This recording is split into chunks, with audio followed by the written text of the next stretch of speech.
Madame, Messieurs, vous êtes nombreux au rendez-vous de votre magazine d'actualité Info 7. Bonsoir et bienvenue à tous dans ce nouveau numéro. Nous sommes là pour vous décortiquer, comme d'habitude, l'actualité de la semaine qui reste notamment dominée par la situation sécuritaire dans la partie est de la RDC. La République démocratique du Congo s'apprête donc à accueillir des migrants. Déjà, ça fait réagir plus d'un Congolais. Alors, sur ce plateau, pour ces souvenirs, notamment de Simon Kimbango, vous allez vous rappeler que le 6 avril dernier, c'était une journée chômée payée en République démocratique du Congo. Et nous avons le plaisir de recevoir pour vous, pour la toute première fois sur ce plateau, de Info 7, Maître Richard Pinda. Bonsoir. Bonsoir, madame. Un plaisir de vous avoir. Vous nous venez de l'Union pour la démocratie et les progrès sociaux. Tout à fait.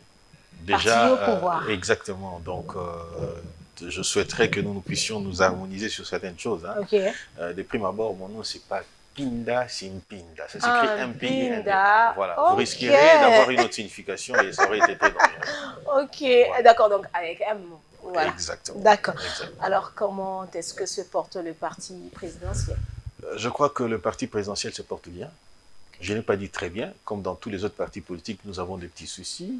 Il faille à ce que nous puissions aller au Congrès, les choses traînent, donc je crois que déjà à ce niveau-là, je ne peux pas dire très bien, j'ai dit que les choses vont bien, nous espérons que les choses vont bien. Vous attendez impatiemment ce Congrès? Le Congrès, il faut qu'à un moment donné que nous puissions procéder à formaliser certaines irrégularités ou certaines indifférences que nous avons, ou disons différents que nous avons au sein du parti, et nous avons pensé que le Congrès et le cadre idéal. Et d'ailleurs, nous sommes de ceux qui pensons qu'il faut changer de constitution. Et si nous pensons qu'il faille changer de constitution, a fortiori, les statuts du parti doivent aussi s'adapter à ce que nous envisageons faire de la République. Parce que, généralement, les statuts sont conformes, ou donc la configuration des statuts se réfère au parti, disons aux constitutions de la République. Voilà. Alors, et pourquoi ça traîne? Ben, je crois qu'il y a des petits soucis que nous avons à l'interne et que nous allons régulariser parce qu'il y a des pourparlers pour éventuellement présenter une monture du statut et évoluer. Je crois qu'à ce niveau-là, nous allons trouver une solution. Alors, c'est déjà le mois d'avril. La question le congrès a été annoncé depuis l'année passée, 2025. La question ne se pose pas. Il y a quelques petits soucis techniques et nous allons... soucis techniques. En tout cas, chez vous, on va trouver tous les mots. Hein. Parfois, on n'avait pas d'argent. Parfois, c'est ceci ou même lorsqu'on maquiller la réalité. Même lorsqu'on dit argent, c'est pour répondre à des problèmes techniques. Oui, ça peut être les textes, ça peut être la logistique, ainsi de suite. Donc, je crois qu'il n'y a rien de nouveau sous le soleil et surtout que l'UDPS, c'est, comme on dit, les sanctuaires de la démocratie où les gens s'expriment librement, sans contrainte. Un parti qui a des réalités... propre à lui-même, quoi. Exactement, parce que vous savez, je vous prends un titre illustratif, hein, je prends ça comme ça. J'ai dit, à l'UDPS, le président Tshisekedi s'est présenté aux primaires au sein du parti et il a eu 9 ou plus de 9 challengers. Okay? Dans d'autres partis, ça ne se fait pas. C'est avant les élections de 2018. Mais oui, ça c'était avant les élections, pour qu'il soit le candidat, qu'il soit porté par le congrès de l'UDPS, il fallait qu'il se retrouve dans cette situation-là. C'est une réalité propre à nous. Donc, ça veut dire que nous sommes le seul parti qui s'est exprimé de manière démocratique pour son candidat au sein même du parti. Mais madame, c'est un fait. Non, mais c'est un fait. Vous voyez ça? Mais les autres sont ceux, soit par applaudissement, ou soit par nomination, qui sont devenus candidats. Mais ça, ce sont des valeurs qu'on pouvait facilement retrouver au sein du parti. Parce qu'aujourd'hui, il y a des gens qui estiment que l'UDPS est en train de s'écarter petit à petit des valeurs léguées par le sens de l'immédiat. Non, madame. Vous savez, lorsqu'on dit... je prends encore une autre illustration. Lorsque quelqu'un est nommé ministre, par exemple, ou mandataire, et qu'il détourne, il est membre de l'UDPS, il a été nommé quelque part et qu'il a détourné. Est-ce qu'on doit imputer cet acte-là à l'UDPS? Pas du tout. À qui alors? On doit imputer à la personne qui en est auteur. Non, pourquoi? Laissez-moi m'expliquer, madame. Attendez, non, mais avant de... Attendez, madame, s'il vous plaît. S'il vous plaît. Parce que l'UDPS ne prône pas les détournements. Vous voyez ça? C'est-à-dire que nous avons des valeurs démocratiques. Lorsqu'une personne engage sa responsabilité dans une bêtise, il doit en répondre seul. Parce que d'ailleurs, lorsque nous allons devant les cours et tribunaux, que la personne doit répondre de son acte devant le cours des tribunaux, on ne l'interpelle pas comme étant l'émanation de l'UDPS, on l'interpelle parce qu'il engage sa responsabilité. D'ailleurs, la Constitution de la République voudrait que lorsqu'on est élu, on accède à une fonction, on n'appartient plus à son parti politique. Vous voyez ça? L'UDPS prône la bonne gouvernance. C'est un très bon discours, là. Non, c'est ça la réalité, madame. Oui, mais c'est une réalité que vous connaissez bien, mais vous avez été trop dur envers notamment Joseph Kabila Kabange. Lorsque un ministre ou un mandataire sur Kabila agissait, mais ce n'était pas à titre personnel. Là, du coup, vous en prenez à tout ce régime. Non. Et pourquoi vous voulez faire cette démarcation? Parce qu'aujourd'hui, l'UDPS est au Suivez-moi, madame. Suivez-moi très attentivement. Je vous ai dit, lorsque vous êtes devant le cours des tribunaux, vous répondez de vos actes. Oui, mais lorsque votre parti, excusez-moi, je suis en train de répondre à la question que vous venez de poser par rapport à Joseph Kabila. On est d'accord avec ce que vous présentez comme situation. Laissez-moi répondre par rapport à Joseph Kabila. Lorsque les personnes sont couvertes, par son parti ou on le soutient, on voudrait l'extirper de poursuites judiciaires, le parti en devient responsable. Donnez-moi un seul nom d'un mandataire ou d'un ministre qui a été poursuivi, dont l'UDPS s'en est mêlé.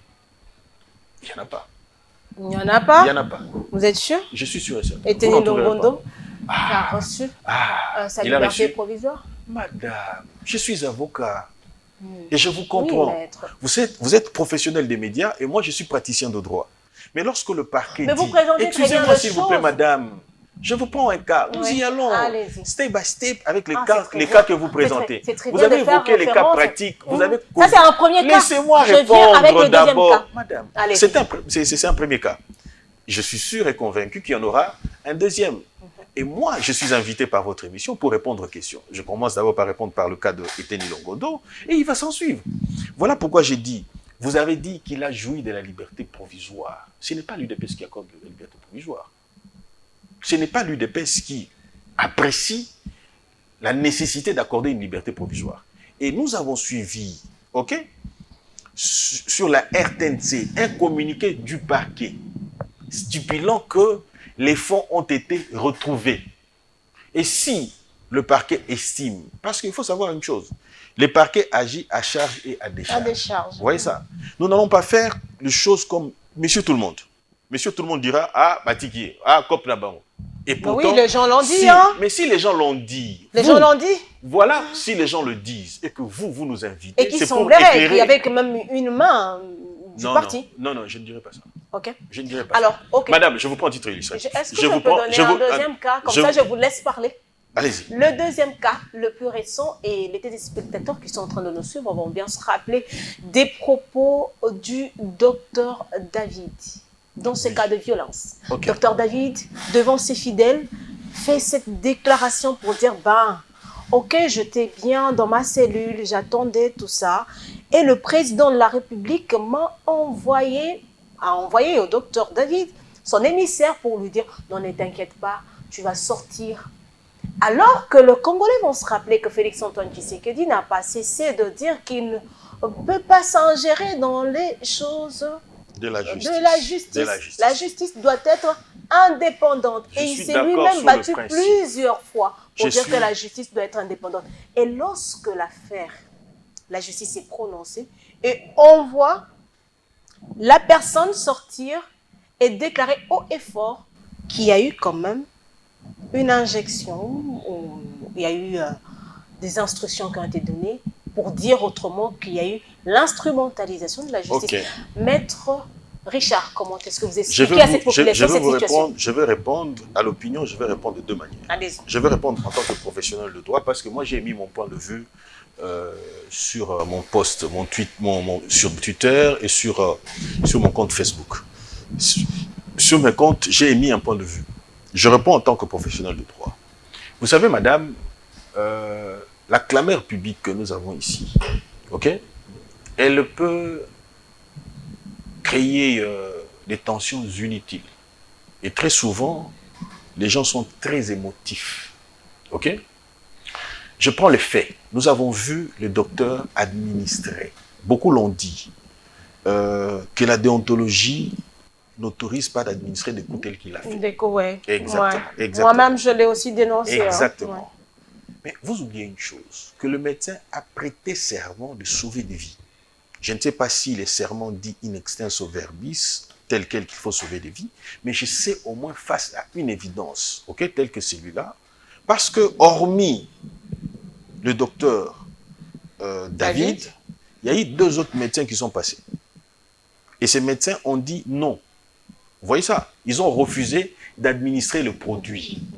Et le docteur David est intervenu, il a pris les risques de les faire. Vous voyez ça? En droit, nous distinguons pour que l'infraction soit établie. Il faut 3 éléments. C'est-à-dire, il faut qu'un élément matériel, c'est-à-dire l'acte qui a été posé, tout le monde a vu, il y a eu administration de coûts. L'élément légal, c'est-à-dire qu'il y a eu violation de la loi pénale, c'est-à-dire qu'il y a eu administration de coûts. Et troisièmement, il y a ce qu'on appelle l'élément intentionnel, c'est-à-dire que l'intention qui me pousse à agir, était-ce de nuire ou de bien faire? Mais dans le cas précis, le docteur a agi pour sauver une vie. Vous avez suivi les procès, ouais, il y a des témoins. Tout ce que vous êtes en train de dire là, c'est bien. Mais après, sa déclaration. Non, madame, je vais en venir. Je vous ai dit que je répondais de 2 manières. C'est-à-dire que je réponds du point de vue de droit et j'en viendrai du point de vue politique et tout ce que vous voulez, social même si vous voulez. Et donc, je disais que beaucoup de gens ont agi sur émotion. C'est bien. Mais est-ce que les gens se sont posé la question de savoir? Par exemple? Tout le monde. J'ai dit tout le monde, à tous les niveaux. J'ai dit tout le monde. Les émotions ont amené la First Lady à agir. Première dame. Exact. Les émotions ont ministre de la Santé, parce que le ministre de la Santé a même agi. Il est allé même en contradiction avec l'ordre des médecins. Vous savez que non, le ministre de la Santé, on avait demandé au ministre de la Santé d'éradier. Et l'ordre des médecins a dit non. Vous voyez? Parce que les réalités sont tout autres. Vous voyez? Et lorsque vous allez même sur terrain, on vous dit, il y avait même défaut de certains outils pour éventuellement bien faire le travail. Et si le médecin ne l'avait pas fait, cette dame serait morte. Et vous avez encore suivi une dame qui dit, grand-mère dans le bas qui dit, vous voyez ça? Donc il y a beaucoup d'éléments qui ont, comment dire, concouru à cet acte-là. À l'acte d'une part, et d'une autre part aussi, à la réaction que nous avons vue, émotive, tout le monde, la compassion. Quand on dit émotion, c'est pas seulement négatif, ok? C'est-à-dire que les gens ont été épris de la compassion pour la dame et éventuellement ils ont agi. Et donc, vous conviendrez avec moi que sur ce point-là, moi, juge, je n'aurais même pas condamné le docteur David. Ah non, je ne l'aurais pas condamné, je l'aurais acquitté. Parce qu'il est de droit. Il est un principe en droit qu'on appelle l'état des nécessités. Il faut apprécier la valeur à sauvegarder par rapport à la valeur à sacrifier. C'est-à-dire qu'on aurait sacrifié les coups et blessures, ok, au profit de la valeur fondamentale qui est la vie qui a été sauvée. Prenons par exemple que cette personne-là serait morte. Quelle aurait été la réaction de l'opinion? Vous voyez, on a sauvé une vie, c'est la chose la plus importante. Je vous prends une illustration. Non, brièvement, parce qu'on doit prendre le premier dossier. Non, brièvement, je vais y aller brièvement. Oui, répondez également à ma question. Je réponds à la deuxième question. J'y tiens, je répondrai, madame. Je n'ai pas pour habitude d'escamoter les questions. Je vous prends une illustration, ok? Cet immeuble veut s'écrouler. Pour vous sauver, je dois vous bousculer, que vous tombiez là-bas, vous avez perdu une jambe, ok? Et après, on me dit, vous l'avez bousculé parce qu'elle a une jambe perdue. Je vais devant le cours des tribunaux. On tiendrait compte de la jambe que je vous ai cassée en vous bousculant ou qu'on tiendrait compte de la vie que je vous ai sauvée? En droit, on va privilégier le fait est que moi, je vous ai sauvé la vie et on ne tiendra pas compte de la jambe qui vous est... Oui, c'est bien de dire tout ça. Oui, le monsieur, il a eu la sentence qu'il a eue. Mais dire après que c'est parce que le président de la République a intervenu. Si le chef... Non. Mais madame, les faits sont tels quels. Non, mais c'est bien. Et ici, il faut se le dire. Madame, je ne peux pas m'ingérer. Si la justice est indépendante, madame, et que vous venez ici de présenter la situation pour dire que madame, non, la justice, madame, par exemple, madame, je vais vous dire une chose. Je vais vous poser une question. Répondez juste je réponds à la question. Ouais. Non, je réponds à la question. On est sur cette question. Je suis sur la question, madame. 4, hein. Je suis sur la question. Oui, répondez. Voilà la sous-question que j'en tire. Je vous ai dit que j'étais de l'UDPS. OK? Qu'est-ce qui vous prouve que je suis de l'UDPS? Répondez à la question. Non, c'est simple, madame. Qu'est-ce qui vous prouve que je suis de l'UDPS? Ce n'est pas parce que je le dis qu'il faille nécessairement qu'on y consente. Vous voyez ça? Ça veut dire que la personne qui a prétendu que les chefs avaient envoyé des émissaires, ok, Je ne suis pas là. Je n'ai pas l'appréciation du contexte dans lequel ils se sont retrouvés. Et je ne sais pas attester si le chef l'avait réellement envoyé. OK? Quelqu'un d'autre pourrait aussi avoir de la sympathie. Quand on me voit ici, on dit que je suis de l'UDPS. Je peux parler au nom de Kabouya, je peux parler au nom de Bizibou, et ainsi de suite, tout ça. Mais en réalité, on ne le fait pas. On sait que le Congo ici, qu'est-ce qu'on ne voit pas comme trafic d'influence? Et alors, quel est l'intérêt? Quel est l'intérêt? Quel est l'intérêt des autres qui parlent d'une justice instrumentalisée? Non. Le message que j'envoie, il faut avoir certainement... Madame, nous avons de gens qui agissent au nom de X, Y, Z, sans en avoir reçu mandat. Oui, c'est bien. Je voudrais dire. C'est bien. Aujourd'hui, mais ici, Maître Richard, s'il vous plaît, ici, on parle du président de la République. C'est pas n'importe qui. Exactement. Le président de la République qui a une porte-parole. Oui, elle est là. Madame, vous êtes en et le président de la République. Vous êtes en contradiction avec vous-même. Qui a en charge. Quel est le service qui a été envoyé? Quel est le service qui a été envoyé auprès de monsieur? Nous sommes dans la communication. Il n'y a rien de contradiction. Lorsqu'il y a un vide, le monsieur parle plus de 24 heures. Il n'y a personne qui vient pour dire que non, c'est... On peut banaliser parce qu'on y est pour rien. Ah, vous banalisez. Mais est-ce que vous pensez que le porte-parole... Et quel est le message que vous donnez aujourd'hui à l'opinion? Madame, pensez-vous que le porte-parole... Il y a un service de communication du président de la République? Pensez-vous que le porte-parole doit réagir sur tout? Ah, pour vous, banalisez ça. Quelqu'un a dit ceci. Excusez-moi s'il vous plaît. Vous savez, quelqu'un a pris rendez-vous. Vous banalisez les faits. Quelqu'un a pris rendez-vous pour nous dire qu'ils allaient nous montrer la nudité du chef de l'État. Cela n'est jamais arrivé. C'est-à-dire qu'on ne va pas se mettre à répondre à tout ce qu'il y a parce que le chef de l'État est décidé. On parle de la justice. Madame, je vous dis une chose. Quelqu'un vous a dit qu'il y avait la nudité du chef. Nous n'avons jamais vu cela. Est-ce que vous voudrait dire, est-ce qu'on doit prendre? Je voudrais dire, je voudrais dire, je réagis. Je n'ai pas mobilisé. Madame, s'il vous plaît, madame. Soyons corrects avec nous-mêmes. Vous avez dit, passé 24 heures, personne n'a réagi. C'est ce que vous avez dit, n'est-ce pas? Je vous ai pris à titre illustratif, j'ai dit, est-ce qu'il faut réagir à tout? Il y a des choses plus importantes que ça. Et au-delà de tout ça, prenons... En une minute, un mot. Je vous prends même 30 secondes. Je prends même 30 secondes pour dire ceci. Monsieur Balenga a dit, le chef lui a dit d'être tranquille. OK? Mais il a été condamné. Il a été condamné à 1 année de servitude pénale et 3 mois ou 2 mois de sursis. Oui, disons, c'est tel quel. Mais il a été condamné. Ce qui veut dire que si le chef de l'État s'en était mêlé, ce qui veut tout simplement dire que Maloba Mokondiambo va respecter un côté. Parce qu'en principe, on devait le relaxer et il doit payer 1 500 000.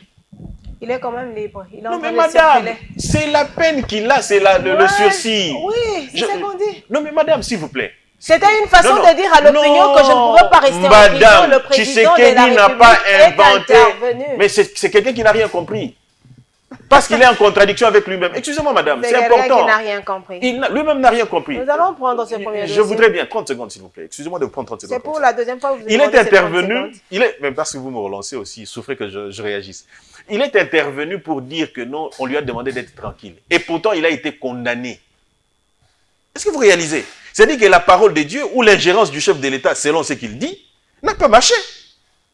Parce qu'en principe, on devait l'acquitter. Et si moi j'étais juge, je l'aurais acquitté, non pas parce que le chef est intervenu, parce que les faits, en ma présence, auraient milité pour qu'on puisse l'acquitter. Donc vous voulez même remettre en cause le travail des juges? Non, je me plie. J'ai dit si j'étais juge, ok, j'aurais réagi autrement. C'est bon.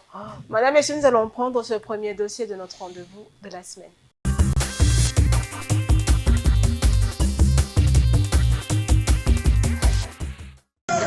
Et évidemment, félicitations à nos héros, avec à leur tête le coach de Sabre.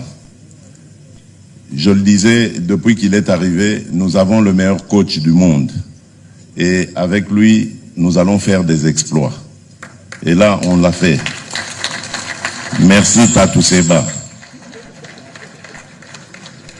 Alors, capitaine Chancel, tu es à la tête d'une mission que je te confie au nom de la République. Ensemble, avec tes camarades, vous avez l'obligation de faire bonne figure. vos illustres aînés à qui je rends hommage, je ne sais pas s'ils sont là, si on a pensé à les amener aussi ce soir. Ah ben s'ils sont là, voilà. Vos illustres aînés nous avaient fait rêver en leur temps.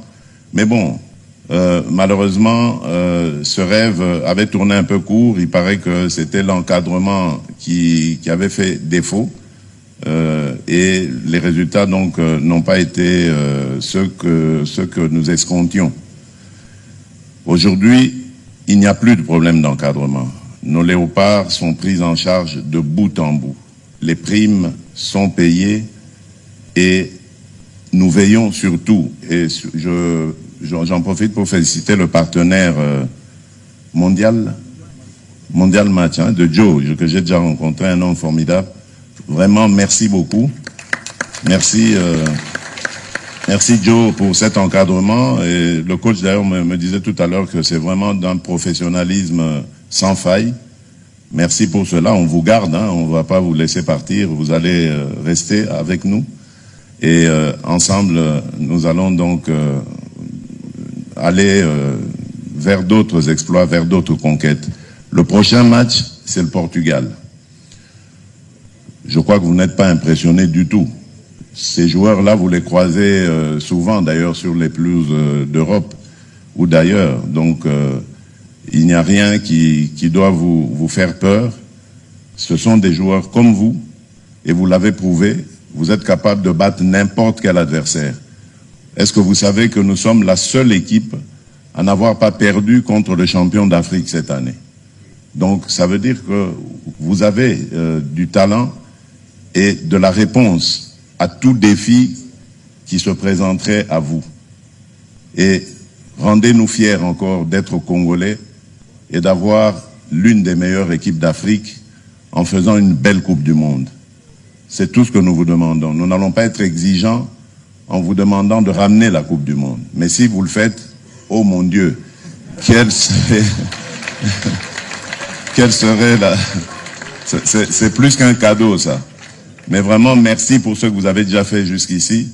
Merci surtout pour nos compatriotes de l'Est, à qui vous avez vraiment mis du baume au cœur avec cette qualification. Vous avez vu les images peut-être, mais en tout cas, il y avait de la joie dans ces contrées aujourd'hui occupées par l'ennemi et que nous allons reconquérir bientôt d'ailleurs, grâce à cette énergie, à cette fierté et à cette force que vous nous donnez chaque jour. Merci les léopards et que Dieu vous accompagne dans votre mission. Nous serons là, je promets d'être là pour le premier match en tout cas contre le Portugal. J'apporterai vraiment toute l'énergie de la nation et toutes les bénédictions que vous enverront les Congolaises et les Congolais. Excellences, Mesdames et Messieurs, le thème qui nous ressemble, infrastructures durables et innovantes, vers un système moderne et compétitif, exprime clairement notre ambition.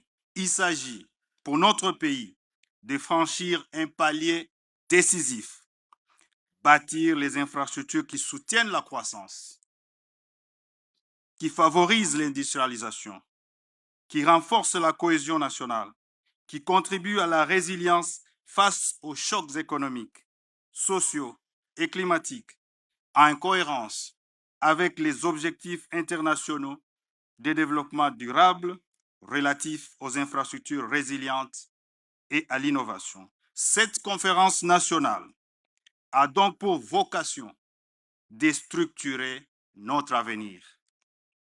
Les attentes du ministère sont précises. Premièrement, il s'agit de positionner le ministère des Infrastructures et Travaux publics comme architecte stratégique du secteur des ITP, doté d'une capacité renforcée de pilotage, de régulation et de coordination de l'ensemble des acteurs politiques, publics et privés intervenant dans les infrastructures.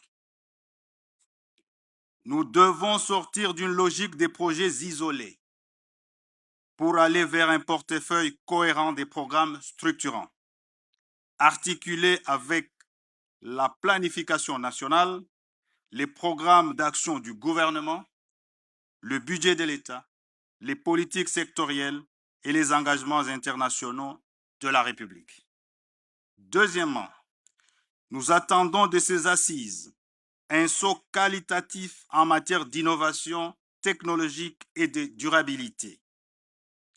Nos infrastructures devront de plus en plus intégrer les technologies numériques, les solutions de construction écologiquement responsables, les matériaux et procédés innovants, ainsi que des standards rigoureux d'efficacité énergétique et de résilience climatique.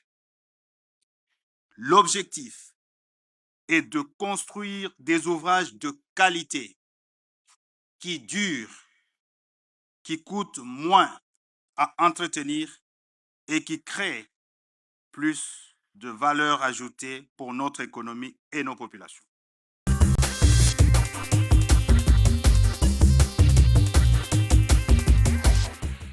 Alors, Maître Richard, l'opinion congolaise a quand même appris le décès de Rose Bouyata, qui est ministre honoraire et membre de l'UDPS. Alors, certains se posent la question en voyant ce communiqué signé par Augustin Kabouya, secrétaire général et président AI du parti. Plusieurs questions sur la table. Donc, le parti n'a même pas de caisse, même pour de petites choses. Il faudra toujours les... C'était quoi le contenu de ce communiqué de presse? Vous ne connaissez pas en mettre en place un comité pour l'organisation des obsèques? Madame, entre nous, quand même, soyons sérieux. Moi, je pose la question de l'opinion. Non, non, de vous à moi. De vous à moi, ok? Entre nous, soit dit. Est-ce qu'il y a un problème? Si vous avez un problème ici, chez Congo Web, par exemple, vous n'allez pas organiser une commission pour l'organisation, soit Moutoumou pour Félix, soit quelqu'un... Mais c'est normal, il n'y a rien de plus ordinaire. C'est une vie normale. Pour mais c'est tout à fait normal. Parce qu'il faut les communiquer, il faut... Mais les communiquer, c'est à l'interne. On s'est adressé aux membres du parti. Si les communiqués avaient fuité, ou que les mis sur la place publique, est-ce que cela doit constituer un problème, madame? Entre nous soit dit, c'est une organisation interne pour répondre, comme on dit, une structure ad hoc qui est créée pour répondre à un besoin spécifique, et ça a été fait. Parce qu'il y a des gens qui... Et l'argent qui, pardon?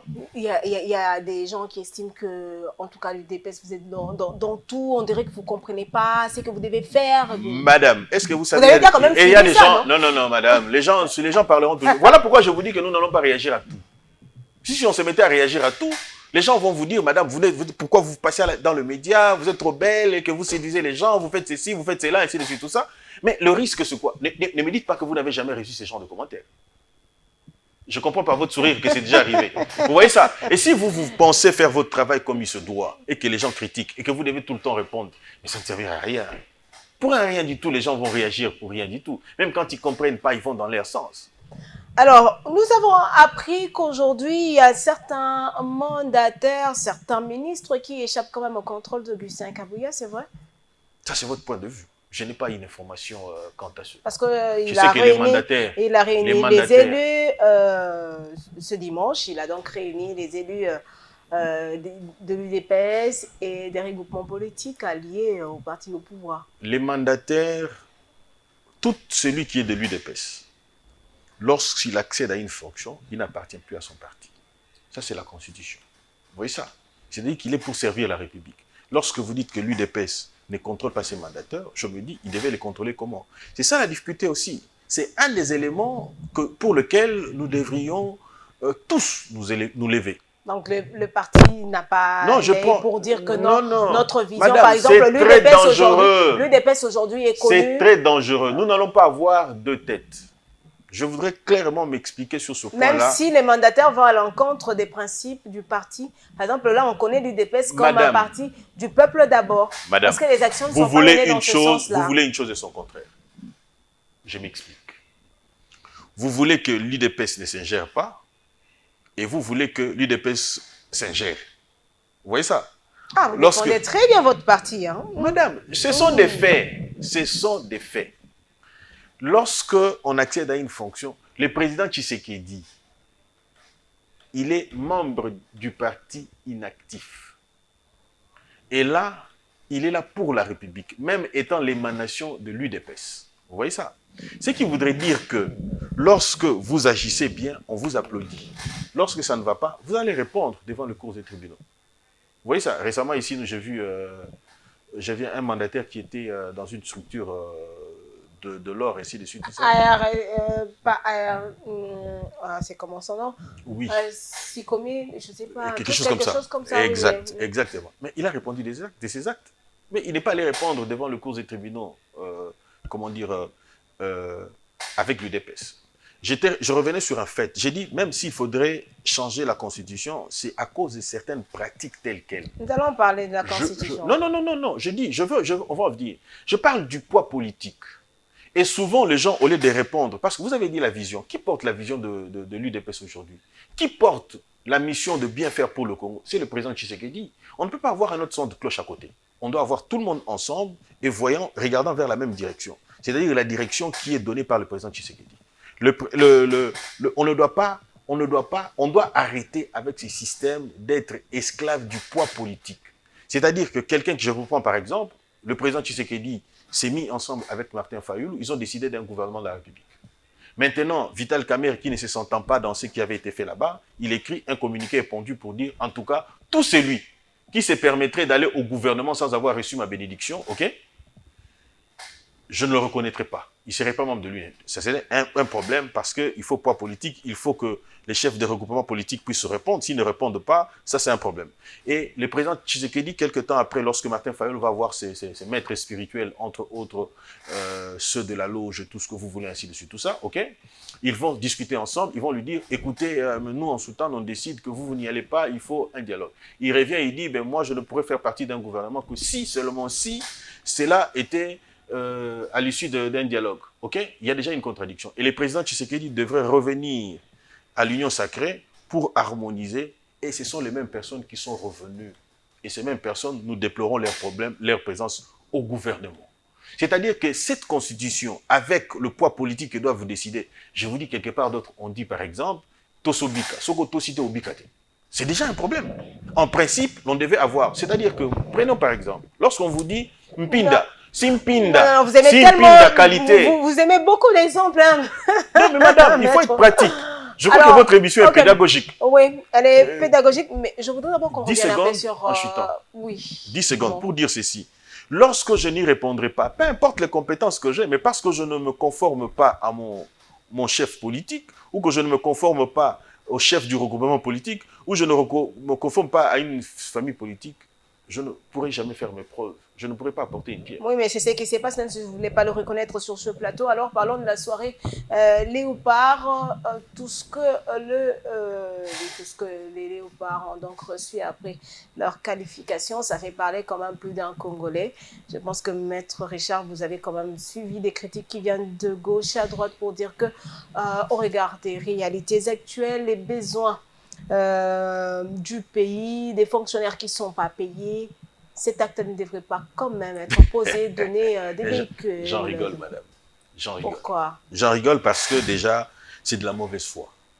Comment ça? Je pars du principe que déjà, j'ai suivi un des opposants, donc je ne voudrais même pas citer des noms parce que c'est nauséabond lorsque je cite ce nom-là, qui est passé dans les médias pour prétendre que non, on aurait sacrifié 60 Congolais qui sont morts dans l'Itourie pour célébrer, bus et tout ce que vous voulez, ainsi de suite, tout ça. Ça démontre déjà que non, ces gens-là vont trouver de quoi critiquer. Deuxième élément, madame, lorsque on donne des bus, plutôt des véhicules, Jeep et maisons et autres, ainsi de suite, tout ça. Et une prime spéciale. Et une prime spéciale, ce n'est pas la première fois qu'on donne des primes spéciales. Les gens commencent à crier. Réfléchissons maintenant convenablement. Pour avoir été qualifiés. Qu'est-ce que la RDC gagne? Attendez, laissez-moi y aller. Se poser. Lorsque la RDC, comme d'autres pays, ont été qualifiés, les Léopards ont ramené 10 500 000. À la RDC au pays? Ben oui. Ils ont ramené 10 500 000. On va voir un concessionnaire de véhicules. Les concessionnaires, au lieu de nous vendre ces véhicules à 80 500 $, on nous le vend à 55 000. Ok? Lorsque vous le faites x 54, ça vous fait pratiquement 5 millions. Quelque chose comme ça. Vous voyez ça? Madame. Et ils ont ramené 10 millions de dollars. Mais 5 millions, 10 millions. Non, mais c'est normal. C'est normal, madame. Ça, c'est seulement pour avoir des véhicules. La question ne se pose pas. La question ne se pose pas. Et pour les maisons, les villas, les villas qu'on a pu avoir ici dans la concession Oasis, dont on a confisqué aux personnes qui avaient obtenu illégalement. Je ne voudrais pas entrer dans cette polémique. Non, n'allez pas d'abord illégalement, restons sur les faits. Non, mais je suis en train de vous justifier. On a déjà pris 5 millions, on a mis dans les véhicules. Maintenant, les véhicules. Je suis en train de répondre aux véhicules par rapport aux villas. Les véhicules, c'est bon, 5 millions déjà. Maintenant, les villas. Les villas, c'est ce que je suis en train de vous dire. Qu'est-ce qu'on a fait après? On a pris les villas qui appartenaient à l'État après avoir radié, ok, qu'on a donné à ces gens-là. Ah, donc, c'est ça en fait le problème. On a pris tel quel. Les primes, c'est normal. C'est-à-dire qu'on trouvera une enveloppe qu'on pourrait donner à tous ces mondes-là. Voilà la mauvaise foi. Mais quand même, il méritait d'être quand même récompensé. Ça faisait c'est normal, madame. C'est tout à fait normal. Madame, c'est tout à fait normal. Ce qui est arrivé est normal. Voilà pourquoi je vous dis que les gens sont de mauvaise foi. Ils vont vous dire que non, pour le français, mingi, Yangonde Sengeli va s'opposer à yo. C'est ça en fait la pratique de certains. Et c'est en fait, je dis, la petitesse, excusez-moi d'être désagréable avec ça, c'est la petitesse d'intelligence de certaines personnes. Et puis la manière de faire aussi des opposants congolais ou de certains congolais. Il n'y a pas d'intelligence. Quand même, je ne sais pas quel exemple on donne à la génération future parce que qui dit être dans l'opposition ou... On ne critique pas tout pour le plaisir de les faire. Regardez un opposant comment il fait. Il dit, je félicite les léopards, je félicite la FECOFA, et il dit, et le peuple congolais. Mais c'est lui qui a motivé, c'est lui qui a été au four et au moulin, c'est lui qui a été toujours aux côtés de Tshisekedi. Lorsque vous êtes de l'opposition et que vous dites Tshisekedi a bien fait, vous ne perdez pas votre qualité d'opposant. Vous voyez la petitesse d'esprit de certaines personnes. Je dis que même si on ne le dit pas, mais l'histoire retiendra. Parce qu'aujourd'hui, on parle de Mobutu. On dira pour la deuxième fois que les léopards se sont qualifiés. C'était sous. Excusez-moi, madame. Je vais vous relever encore une autre contradiction. Prenez par exemple. Beaucoup ont critiqué Tshisekedi, voyage et tout ce que vous voulez. Ok? Le Rwanda occupe Uvira. Ok? On impose des sanctions. Le Rwandais quitte Uvira. Les gens viennent vous dire, ah non, Bobunda quitte, Bolongwa qui kuna po, Basala qui pression. Mais la pression est arrivée par le fait de la diplomatie. Vous voyez ça? C'est-à-dire qu'on veut minimiser, on veut agir d'une certaine manière pour donner... C'est malheureux. Aussi fait, non? Pardon? Quelqu'un a dit, vous l'aviez aussi fait dans l'opposition, tout ce que Kabila faisait, c'était noir. Donnez-nous une critique. Par vos donnez-nous une critique, par exemple. Prenez par exemple. Nous, on avait changé, on avait dit non à la Constitution aujourd'hui. Les mêmes raisons qui nous ont poussé à le faire hier. Aujourd'hui, nous allons aussi pour une nouvelle Constitution. C'est-à-dire que nous sommes restés constants par rapport à nous-mêmes. Oui, mais vous avez dit aussi que non.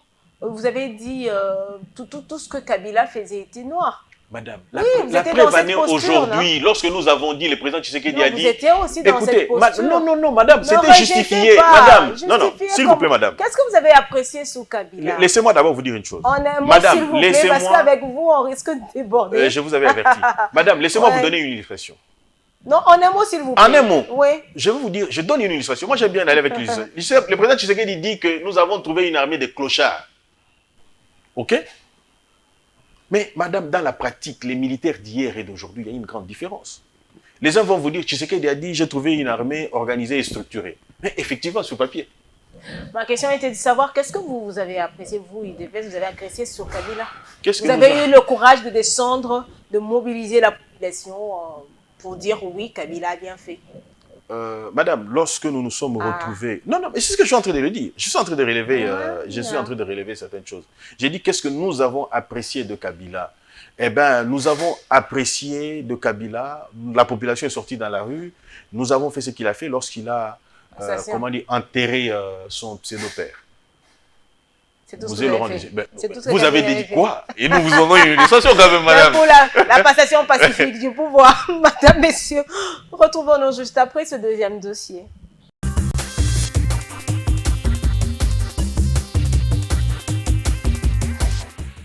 Place Et c'est l'équipe Kimbangiste Oye! Oye! Kimbangiste Oye!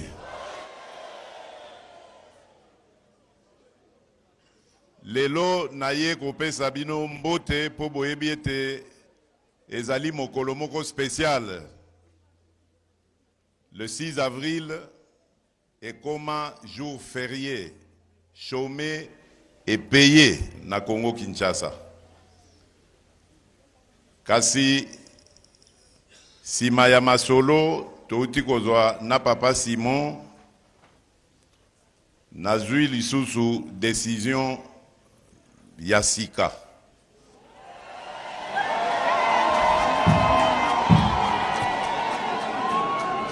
Décision wana ezali yako pesa statut spécial na cité Ankamba. Statut spécial wana ezali cité Ankamba yokoma ville sainte.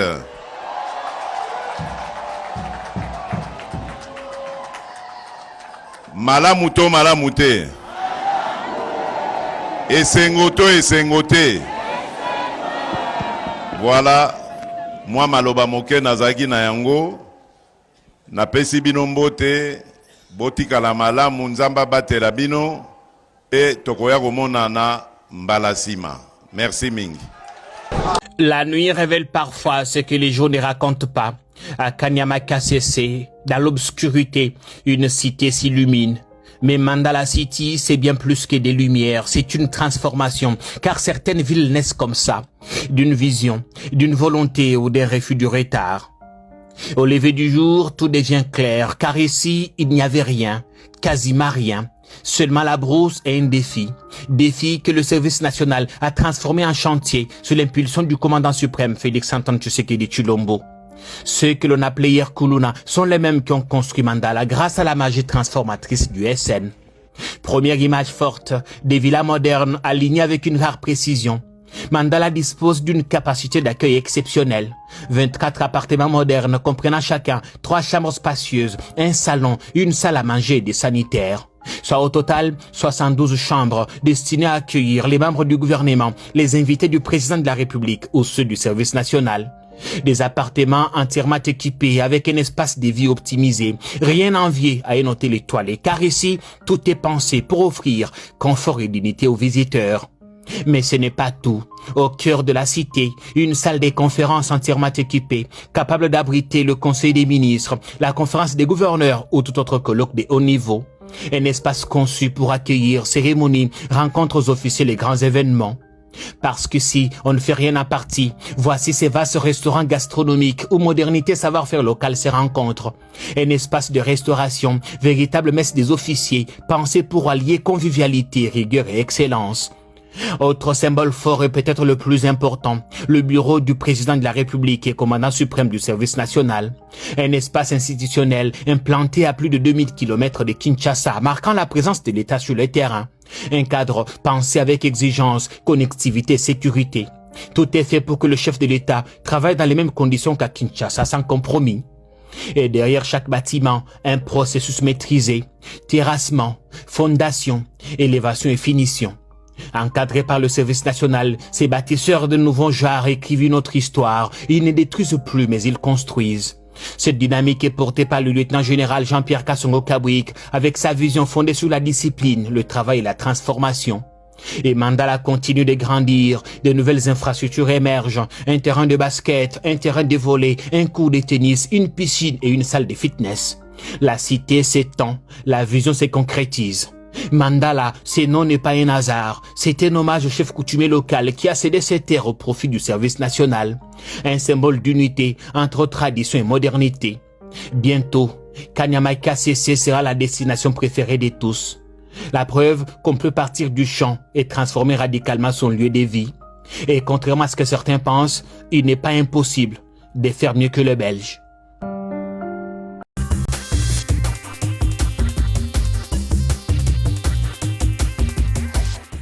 Le 6 avril 2026, les Congolais se sont rappelés de Simon Kimbangu. Qu'est-ce que vous gardez?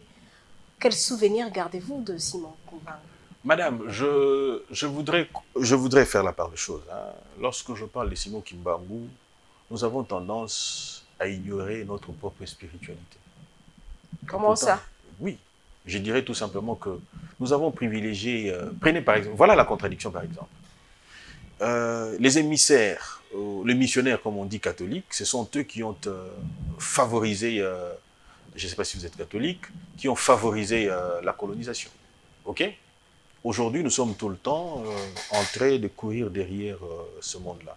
Mais nous oublions que nous avons nos propres spiritualités. Je voudrais dire quoi par là?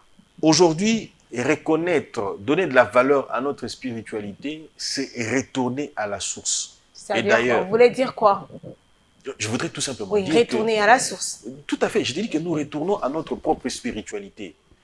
Ce n'est pas le seul acte qui a été posé par le président Tshisekedi. Rappelez-vous, récemment, ici, il a réuni le chef... On est en train de parler des souvenirs que vous gardez de Simon Kimbangu. Madame, je réagis.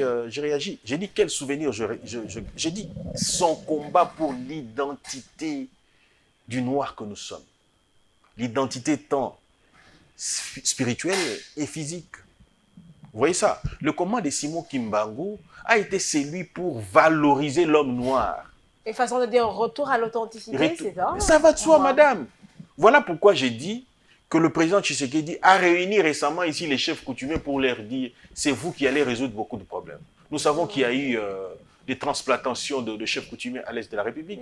Et la condition qui a été posée, qu'il faut que celui qui gère puisse éventuellement faire partie de la lignée régnante. Ouais. Vous voyez ça? Et c'est-à-dire que pour retrouver notre identité en tant que peuple, pour retrouver notre valeur, il faut d'abord retrouver notre spiritualité. Et l'acte qui a été posé par le président Tshisekedi, il vaut son pesant d'or. Et je pense que faire de la ville de... Alors, c'est la question que j'allais poser. Le président a donc décidé d'accorder quand même un statut spécial à Kamba, qui ne sera plus une cité, mais ce sera une ville. L'instruction a été même donnée lors du Conseil des ministres de vendredi, mais il y a eu toujours des observateurs. C'est ça en fait le problème. Le président a décidé. Dire que ça devait commencer par le Conseil des ministres avant que le président de la République. Pas du tout, madame. L'annonce. Pas du tout. Le président il voit en cette stratégie d'autres ambitions. Non, madame. Le président a fait une promesse. La décision, c'est une promesse qui a été faite. Ok? Maintenant, il faut la rendre effective. Ok? C'est-à-dire qu'il faut passer par le Conseil des ministres et éventuellement... le Parlement éventuellement, je crois, le président va promulguer une ordonnance quant à cela. Je crois que nous devons, nous, Congolais, nous devons avoir de la hauteur lorsqu'on vient vers nous avec... Madame, vous savez, j'ai suivi un procès. Madame, j'ai suivi un procès. Au cours de ce procès, on demande à un jeune homme quel était son état civil. On lui dit, monsieur, quel est votre état civil? Il répond, il dit, Nakumbara moto, il y a 3 roues. Pourquoi je prends cette illustration? État civil. État civil, il dit moto, il y a 3 roues. Et pourquoi je prends cette illustration? L'opposant sait qu'il y a un déficit, vous voyez, intellectuel. Et ils exploitent ces déficits-là pour faire entrer n'importe quoi dans les têtes des gens. Et ils combattent, ils ont même combattu la gratuité de l'enseignement pour répondre à ce genre de choses. Vous voyez ça? Même l'Église a combattu à un moment donné. En fait, je voudrais dire que beaucoup de ceux qui se disent opposants abrutissent inutilement notre population. Ah bon? Exactement. Je prends une illustration par exemple. La procédure, ce n'est pas... Vous étiez aussi dans l'opposition. J'étais dans l'opposition. Montrez-moi un fait pratique pour lequel que j'ai daigné abrutir quoi que ce soit. Il n'y en a pas. Je vous ai pris beaucoup de cas qui s'étaient justifiés. Prenez par exemple le général Ekenge. Il dit, nos militaires, apprenez à porter des bottes juste à l'apparition de l'avion où ils devaient monter pour éventuellement aller faire la guerre. Et ils faisaient des entraînements avec des bâtons. C'est comme ça qu'ils faisaient leur entraînement. Et le président Tshisekedi, lorsqu'il dit que j'ai trouvé une armée de clochards, excusez-moi, il s'est même excusé. Parce qu'il comprenait que le concept pouvait choquer. Les gens, l'opposition a ramassé dans tous les sens. Récemment encore ici, le président Tshisekedi dit ceci, discours direct. Ok?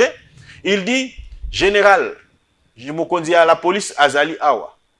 Ce qui va déranger les sous batu pona suki, bokanga bango. Il s'adressait à qui? Non, il a dit à la population, non, il faut pas aller vite. La madame. population a posé le problème. Le président dit, Soki Kaka, je ne pourrais pas reprendre peut-être les mêmes mots. Soki Kaka, il a dit, Bokondi, Yabasoda, Azali, Awa. Soki Bakangi, Bokanga Bango. Mais il ne s'adresse pas, tu sais qu'il n'est pas bête quand même, entre nous soit dit. Il ne s'adressait pas directement. Il s'adressait au général. Il l'a même cité, madame. C'est pas dire à la population. Non, pas du tout, madame. Population Okanga. Et puis aussi une chose. Je vais vous paraître. L'article 6 de la Constitution. Dit quoi? Et plutôt de la procédure pénale. Vous, tel que vous êtes là, lorsque je commets une infraction, la loi vous donne le droit de me neutraliser, de me mettre à la disposition de la justice. Oui, ça c'est. Okay? Mais je ne le dis pas pour justifier que le président aurait dit à la population, pas du tout. Parce qu'on a vu dans tous les sens, on a dit comment est-ce que le président peut réagir à chaud comme ça. Madame, les gens peuvent réagir à chaud. Pourquoi? Parce que lorsqu'un Pinda dit quelque chose et qu'il est de l'opposition, on prend ça pour acquis. Apprenons à critiquer. Que ce soit un Pinda, que ce soit le président Tshisekedi, que ce soit ainsi de suite, tout ça. Mais en critiquant, on arrive à savoir si ce qui est dit est vrai ou mauvais. Vous, qu'est-ce que vous avez déjà critiqué de votre pouvoir depuis? Qu'est-ce que moi j'ai critiqué? Moi, je critique, je continue de critiquer. Qu'est-ce qui ne marche pas que vous avez déjà dénoncé? Je veux vous dire une chose. Allez-y. Pour moi, on devait déjà exécuter la peine de mort pour certains qui sont condamnés à mort. Certains? Qui sont condamnés à mort. Joseph Kabila, par exemple. Donc, on devait en principe lancer un mandat. Et ils ne sont même pas là? Attendez, s'il vous plaît. On devait lancer un mandat d'arrêt international. Partout où il va, on met la main dessus, on le ramène au pays, on exécute cette peine de mort. Vous savez pourquoi, madame? Pourquoi? Parce que ces gens sont encouragés, certains continuent encore. Prenez par exemple, vous avez vu un monsieur qui travaillait, il était chargé de mission d'un conseiller à la présidence de la République, parce qu'il a eu de problèmes, ainsi de suite, tout ça. Il a quitté, il est allé au Rwanda d'abord, il est resté longtemps, après il est allé rejoindre le M23. Combien sont ceux qui sont encore là, qui ont ce même statut, qui ont le même... Prenez madame Muyumba, par exemple, à titre illustratif. Que vous avez envoyé en exil? Que nous n'avons pas envoyé en exil. Nous n'avons pas envoyé en exil. Elle a pris la décision d'aller en exil. Ça, c'est son affaire à elle. Je vous prends à titre illustratif. Cette dame a son frère qui est au ministère du budget, qui bouffe l'argent de la République. Cette dame a son père. Je vais en venir avec son mari. Son père, il a été nommé par Tshisekedi sur ordonnance. Exactement. Comme étant PCA au niveau du cadastre minier. Les pères de Francine Mouyoum. Madame, je vous le dis, je suis dans le média. Cette dame a son mari qui a obtenu des grades sous Tshisekedi. Qui touche pratiquement 5 000 à 7 000 $. C'est pourquoi il ne parle pas. Laissez-moi d'abord, madame, y aller. Ok? Il a encore un autre frère qui est dans un autre ministère, qui est même colonel au sein des FARDC. Et il est gestionnaire d'un hôpital. Les frères de Francine Mouyoum. Je parle de la famille de Francine Mouyoumba. Cette dame vient parler de la dictature. Vous pensez que sous Kabila, on pouvait se permettre d'avoir quelqu'un qui est dans l'opposant et agir de la sorte? Madame, Tshisekedi a maintenant 7 ans au pouvoir. Quel est le poste que moi j'occupe?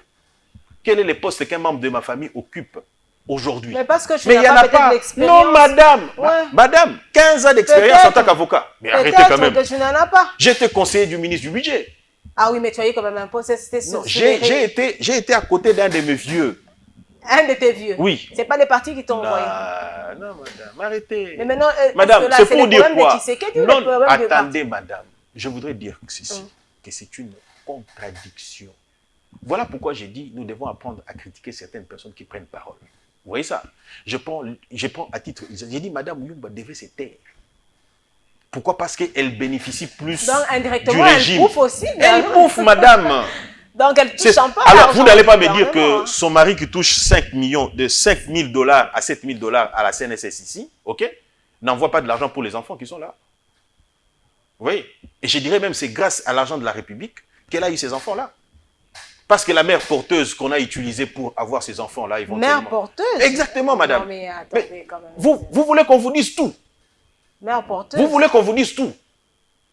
Voilà le problème. Elle doit remercier le président Tshisekedi parce que l'argent de la République a fait en sorte qu'on puisse, avoir cet enfant-là. C'est pas une diffamation, ça? Ils sont libres d'intenter une action comme ils le veulent. Alors, maître, avant de prendre ce dossier, maître Richard, Alors, pour lutter contre l'insécurité, donc les banditismes et la criminalité, surtout à Kinshasa, désormais l'identification sera obligatoire avant l'acquisition d'une SIM. Ça a été annoncé par le ministre de l'Intérieur, Jacques Chabane, mais ça a toujours été le cas, non? Oui, ça a toujours été le cas. Ouais. Quelle sera la particularité? C'est aussi, la particularité serait peut-être cette fois-ci, je crois qu'il y aura des sanctions à l'égard des opérateurs économiques. Parce que la mesure a été prise, il y a eu un relâchement, ok? Mais pour avoir une SIM, on s'est fait toujours identifier. D'ailleurs, on exige Madame, même une carte.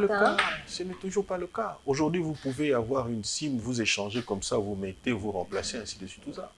L'identification ne se fait pas à l'achat. L'identification, c'est vous avez acheté, vous avez activé. Lorsque vous appelez, lorsque vous avez un problème, on vous envoie un message pour vous faire identifier. Mais on aurait souhaité que ça soit l'achat soit conditionné par l'identification. Parce que c'est lui, exactement, madame. Est-ce que cette mesure va permettre quand même de lutter contre la criminalité? Je vous prends en titre illustratif. Lorsqu'on enlève les gens, on va quelque part, on les appelle par quel numéro? Vous voyez, donc on s'est déjà identifié qu'il y a... Exactement, on peut retracer facilement. Au lieu de se contenter de là où l'antenne a émis des signaux, et par de suite, on n'en parle plus. C'est-à-dire qu'on peut aller aujourd'hui, j'utilise une carte SIM, je la casse et puis je mets de côté. Vous voyez ça? Donc, je crois que c'est une mesure qui va éventuellement contribuer énormément. Oui, c'est parce que c'est aussi en rapport avec les coûts même de la SIM. Aujourd'hui, c'est tout le monde. Donc, avec 2000 francs, tu peux avoir une SIM et après, tu peux la casser pour te procurer une autre SIM. Ouais, madame, la question ne se pose toujours pas. Le coût peut être 500 francs, tout ce que vous voulez, mais ça n'a pas de... ça n'a pas d'incidence aussi longtemps qu'on aurait enregistré valablement. Alors, vous avez suivi le ministre Doudou Fwamba devant les élus lorsqu'il devrait parler des infrastructures ou des réalisations. Il a révélé au peuple congolais que les infrastructures à Kinshasa sont sont exécutées sous le financement du gouvernement national, et ça a quand même attristé certains Kinois de se poser la question, mais finalement, qu'est-ce que Daniel Bumba et son gouvernement font? Je crois que, madame, mettons de côté les polémiques. Doudou Fwamba, c'est lui des PES. Daniel Bumba, c'est lui des PES. Okay? Et si on parle de la gestion, hein? On parle de la gestion de la République. Et d'ailleurs, je l'ai toujours dit, lorsqu'on accède à une fonction, on n'appartient plus à un parti. Vous n'avez cessé de le dire, je n'ai cessé de le dire. Et donc, je voudrais dire que lorsqu'il y a à critiquer, il faut le faire. Moi, j'ai jeté des fleurs à un moment donné à Bumba pour dire que oui, quand j'ai commencé à voir les réalisations en termes de route et tout ce que vous voulez, ainsi de suite, ça, je me suis rendu compte qu'il faille à ce que l'on puisse arriver à quelque chose. Je suis avocat d'une société ici de la place, ok? Et cette société a connu des difficultés parce que le ministre, plutôt le ministre provincial des infrastructures, je suis même passé sur une des chaînes de la place pour dénoncer, le ministre des infrastructures n'a pas voulu payer pour l'acheminement de travaux. Ah, il a fallu écrire. D'ailleurs, c'est le plus grand accent même des assises sur les infrastructures. Vous voyez la ça? conférence infrastructure. Vous voyez ça? C'est parce qu'il se comporte d'une certaine manière. Je prends encore un autre élément pratique, ok? Le mal avec certains de nôtres, c'est-à-dire que certains de notre communicateurs aussi, ils ne parlent pas en fonction de la gestion, ils parlent en fonction de ce qu'ils perçoivent. Vous voyez ça? C'est parce que Bumba a la porte, ok? Parce que nous avons PCOT. Madame, voilà ce qu'ils disent de moi. Non, voilà ce qu'ils disent de moi. Ils disent de moi que je suis un électron libre, je ne suis pas maîtrisable, ainsi de suite, tout ça. Parce que j'ai dit des choses que j'estime être vraies. Parce que vous êtes dans une logique, le peuple d'abord, le Congo d'abord, et pas les individus. Merci de le dire. Ok? Je me réjouis d'une chose. La gratuité de l'enseignement a été rendue possible aujourd'hui. Ce n'est pas moi qui ai été ministre. Que vous le vouliez ou pas du tout, c'est déjà un pas. Celui qui viendra va améliorer. Vous voyez ça? C'est-à-dire que le Congo a gagné. C'est-à-dire que je n'aurai pas la latitude d'avoir les enfants à l'étranger, je vais les avoir ici pour... Il faudrait maintenant améliorer. La couverture santé universelle, c'est-à-dire que... Qui boite encore un peu. Madame, la question ne se pose pas. C'est déjà un principe, il faut déjà commencer quelque part. Et avec le temps, on va améliorer. Je vous informe, madame, il y a 200 personnels, on dit corps médical, qui sont aujourd'hui au niveau du Maroc pour être formés. Médecins, corps, aide accoucheuse, femme sage comme on dit, infirmière, ainsi de suite, tout ça. On prend ce monde-là, on le met ici, que c'est là, soit arrivé par moi ou pas du tout, j'en bénéficierai, si par moi, les membres de ma famille. Va bien, oui. Vous voyez ça? Et donc, je pense que les bonnes choses, il faut jeter des fleurs. J'ai jeté des fleurs. Et alors, qu'est-ce que vous reprochez à Daniel Bumba? Je crois qu'il a perçu, non, j'ai dit aujourd'hui, ouais. Il a perçu beaucoup d'argent. Qui? Le gouverneur, avec Bumba. La traque de vignettes et autres, ainsi de suite, tout ça. Ouais. C'est-à-dire que Bumba n'a pas d'excuse pour l'assainissement de la ville. Il n'a pas le droit d'avoir... Donc, il ne doit plus dire aux Congolais que je n'ai pas d'argent pour assainir. Non, pas du tout. Il a perçu beaucoup d'argent. Il a perçu beaucoup d'argent. Nabato Banobi, ça mis tout cas 2 semaines, il a dit que non, contrôle les aussi là, ils vont continuer à le faire. Vraiment quand même et lorsque je le dis comme ça, c'est parce que je suis motivé, non pas par un esprit, ou pas Bumba, ou pas Fwamba, non pas du tout. C'est parce que le peuple doit gagner. Nous ne disons pas qu'un slogan creux. Mais depuis que cette opération a commencé, on voit que la ville n'a pas changé. On voit toujours qu'il y a des immondices. Il a encore le bénéfice du doute pour éventuellement agir. À un moment donné, on lui demandera des comptes parce que les gens ont payé. Les gens ont payé et nous attendons les résultats. Ça, c'est un fait. Je prends maintenant du côté de Fwamba. Si la ville fait quelque chose, c'est bien. Mais on pouvait dire tous... Moi, j'ai critiqué Nicolas Kazadi. OK? Mais avec Nicolas Kazadi, on ne pouvait pas avoir... Je ne dis pas pour que Nicolas revienne, non, pas du tout. J'ai dit tout simplement que les bonnes choses, on devait continuer. Et la plupart de ceux qui sont conseillés avec lui, ce sont ceux qui sont arrivés avec Nicolas Kazadi. Mais pourquoi la chose ne continue pas? A-t-on changé de priorité? On devait aussi, Fwamba doit s'assurer aussi de payer régulièrement. Les impayements, les fonctionnaires pleurent, les fonctionnaires s'inquiètent. Là aussi, il faut faire très attention. Oui. Là aussi, il faut faire très Mais attention. quand ils sont humiliés, la colère se déverse sous le régime. Il faut faire un distinguo, madame. Il faut faire un distinguo entre les arriérés et les retards. Non, mais on parle de retard. Mais des retards. Je ne parle pas des arriérés. Oui, prenons seulement les retards là. Les ministères des mines. Madame, s'il vous plaît. Les ministères des mines. Les retards. S'il vous plaît, madame. Plusieurs ministères là. S'il vous plaît, madame. Les retards sont un fait. Je ne parle pas des arriérés. Oui, les retards. Je suis d'accord. Vous voyez ça? Les impayements, c'est autre chose. Mais c'est ce que j'ai dit. Mais même les impayements, on en parle aussi. Ben, je n'en ai pas encore entendu parler. Si, je vous envoie. Faites un tour au ministère de Mines. Parce que moi, j'ai été contacté par les agents du ministère des Mines. Avec preuve à la preuve. Alors, s'il en a été, Partez à la RTNC.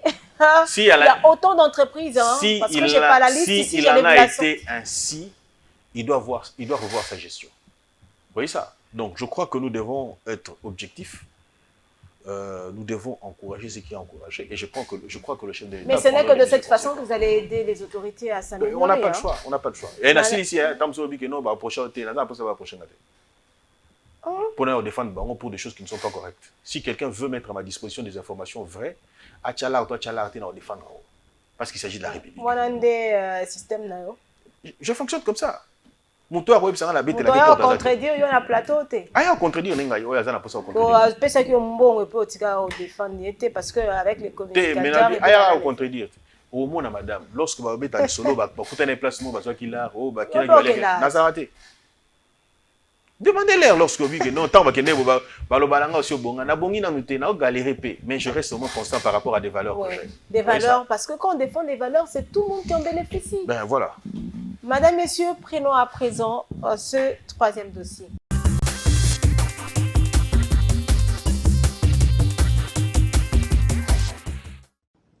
Nous voulons poser une question simple à M. Félix Tshisekedi. Quand est-ce qu'il a signé l'accord de transfert des migrants américains au Congo? Pourquoi et pour l'intérêt de qui? En effet, le Congo a plus de 6 millions de déplacés internes. 6 millions d'enfants qui n'arrivent pas à nourrir, qui n'arrivent pas à sécuriser. Le long de ces frontières, avec le Rwanda, l'Ouganda, le Burundi et d'autres pays frontaliers, il y a près de 3 millions de Congolais qui sont réfugiés, qui n'ont ni eau ni électricité, qui manquent à manger, comme en Ouganda, où les Congolais meurent chaque jour dans les camps de déplacés, dans les camps de réfugiés, alors que le gouvernement de M. Félix Tshisekedi est incapable de les protéger et de prendre soin d'eux.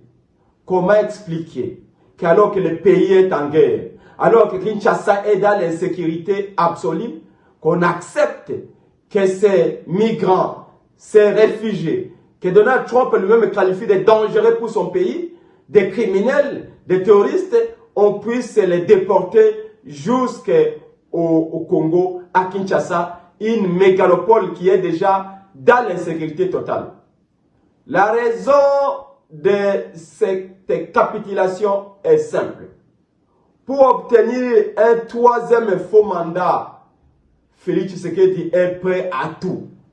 Même à faire de son pays un camp de réfugiés à ciel ouvert.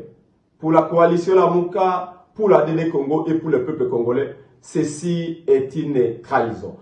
Et lors de l'adresse de son Excellence, M. le Président de la République, le commandant suprême des forces armées de la République du Congo et de la population congolaise, la population a formulé une plainte directe sur les arrestations arbitraires par les agents de la police à cause de la chevelure.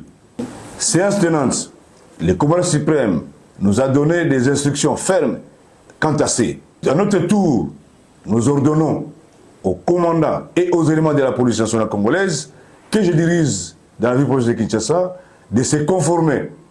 Toute personne qui serait surpris en flagrant délit ou réputé flagrant, des manques mis en application de ces instructions serait puni conformément à la loi. Nous ordonnons la cessation immédiate de toutes les opérations arbitraires des jeunes qui font l'objet des arrestations pour des faits non infractionnels, partant leur chevelure, parce que l'accoutrement ne compose pas une infraction pénale. Ils doivent être interpellés parce qu'ils ont dérangé une discussion de la loi.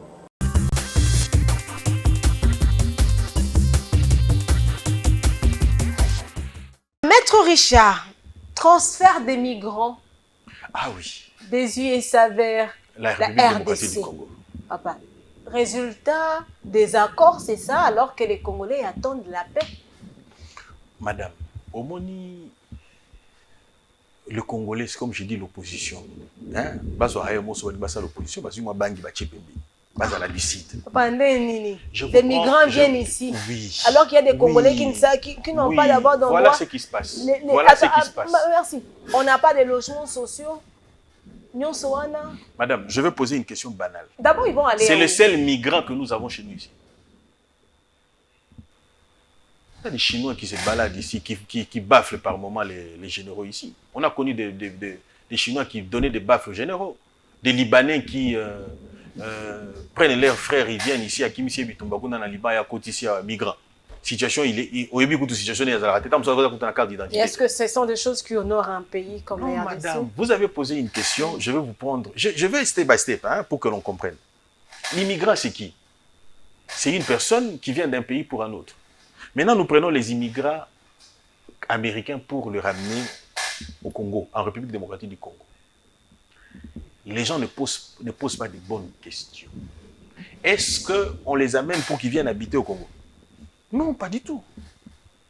Pas du tout. Ils vont habiter où alors? Voilà ce qui va se passer. Des espaces, on en a. On va leur construire des maisons. Ce n'est pas nous. OK? Les Américains viennent eux-mêmes. Naba plan,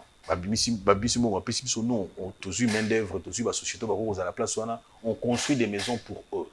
Maintenant, pour quelle fin? L'administration qui est chargée de l'immigration américaine vient ici. OK?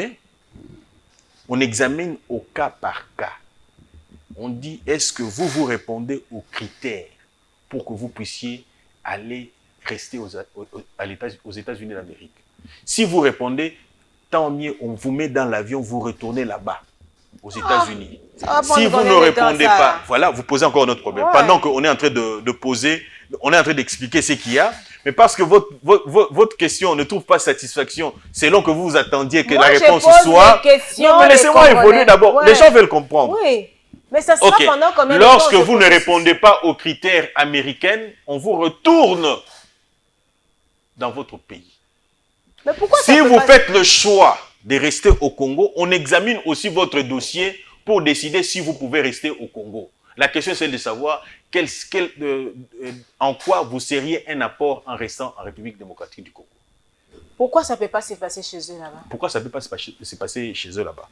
Les raisons sont nombreuses, dont je ne voudrais pas aller dedans.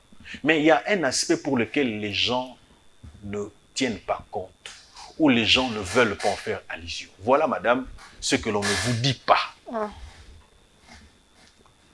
Vous avez vu que le Rwanda avait accepté.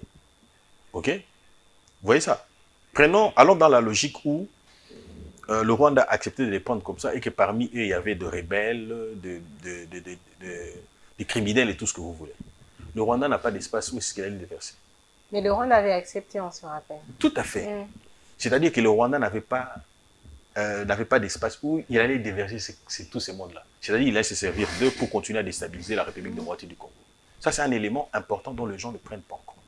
Deuxième élément, le fait est pour nous d'avoir accepté, c'est-à-dire que nous avons cassé le deal avec le Rwanda, Grande-Bretagne et les USA. Mais avec quelle finalité? Parce que le Rwanda, ça aurait été pour lui un instrument pour continuer à faire chanter ces gens-là qui font pression sur eux pour qu'ils quittent le sol de la République démocratique du Congo.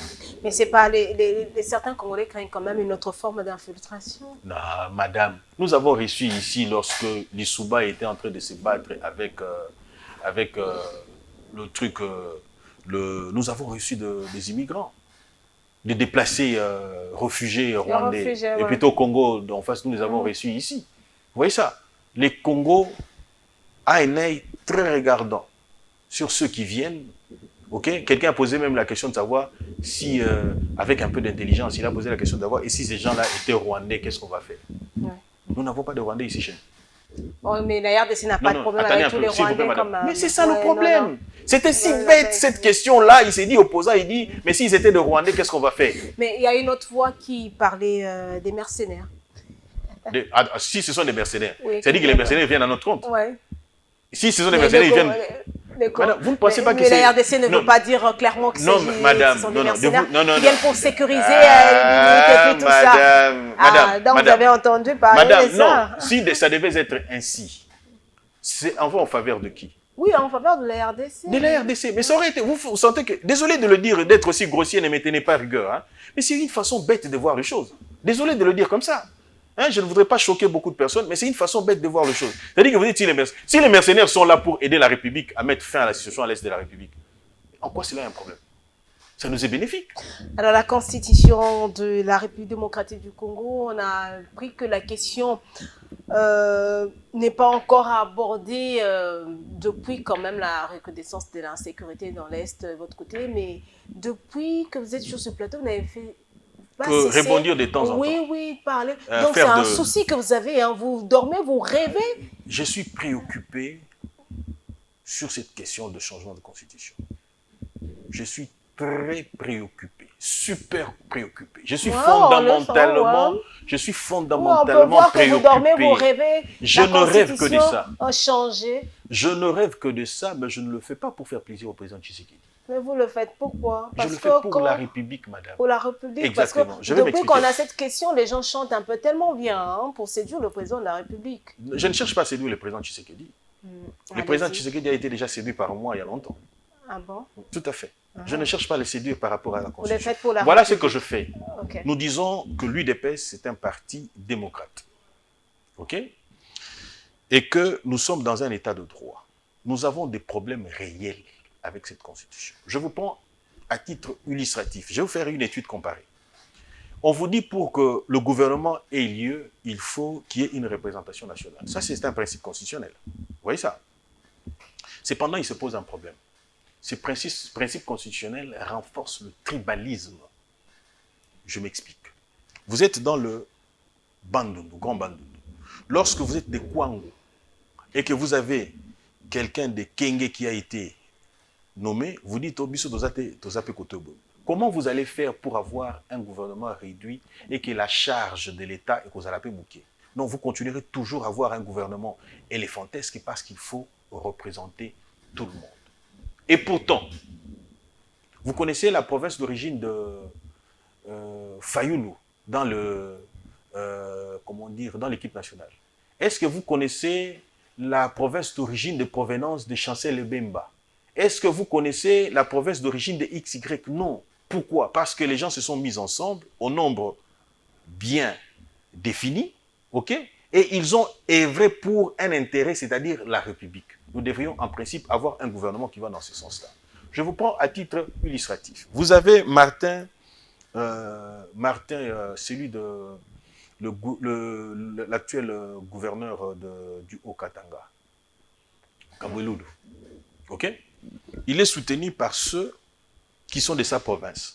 Ceux qui estiment avoir été de la province de l'autre gouverneur, c'est-à-dire Jacques Yaboula, ne se retrouvant pas en lui, ils le combattent. Ouais. Vous voyez ça?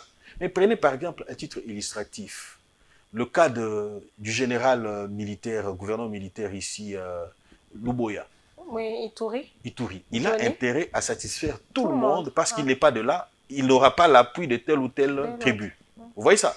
Et la Constitution, c'est un problème.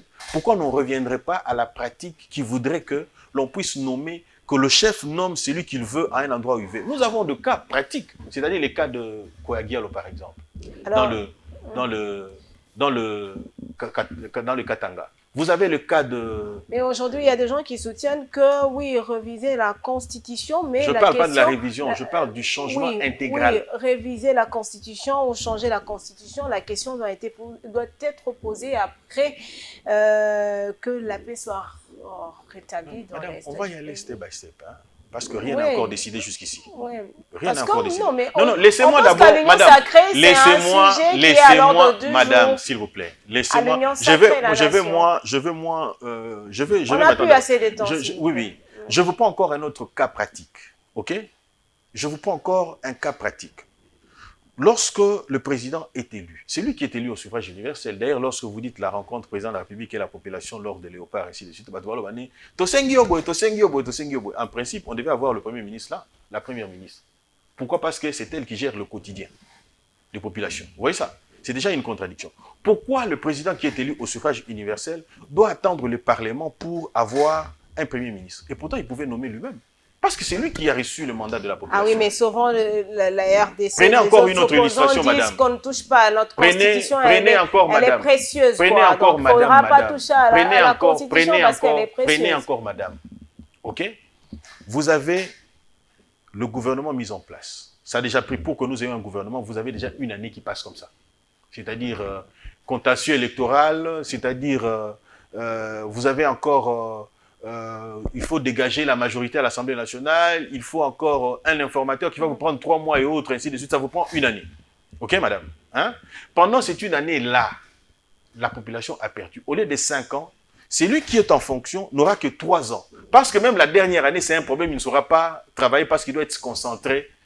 On va prendre ce dernier dossier de notre rendez-vous de la semaine. Madame, messieurs, on se retrouve juste après.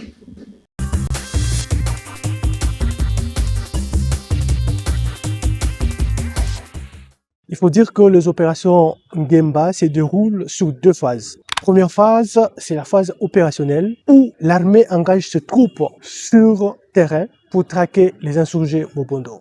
Et deuxième phase, c'est aussi une phase opérationnelle, mais qui consiste, n'est-ce pas, à sensibiliser et aussi à obtenir la réduction de ces insurgés. Comme vous savez très bien, le gouvernement national a pris la décision avec l'armée de sensibiliser les compatriotes qui se sont égarés pendant un moment pour les inculquer la valeur de la paix. Pendant un temps, les insurgés Mobondo, ils ont accepté de se rendre auprès de l'armée. Au jour d'aujourd'hui, je peux vous dire que nous avons plus ou moins une centaine de combattants Mobondo qui se sont rendus et aussi plus de 175 armes de guerre déjà récupérées et aussi plus de 200 calibres 12 récupérés. Mais cela, c'est déjà un pas vers la paix. Mais nous ne disons pas que c'est suffisant. Pourquoi?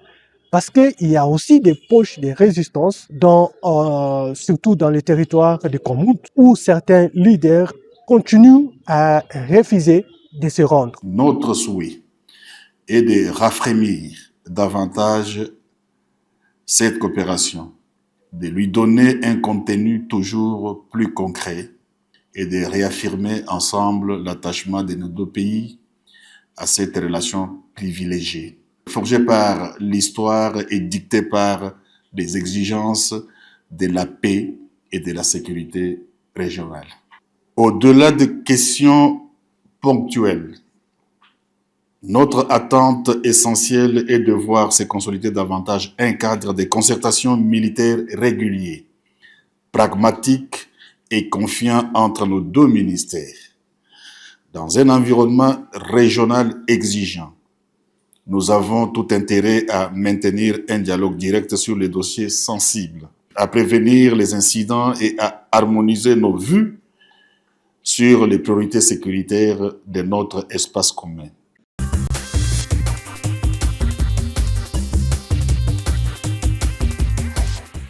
Situation sécuritaire reprise de pourparlers AFC Kinshasa et AFC Maître Richard Binda. Alors, au regard de choses, aujourd'hui, il y a des gens qui commencent un peu à se poser trop de questions en ce qui concerne le retour de la paix dans l'Est de la RDC.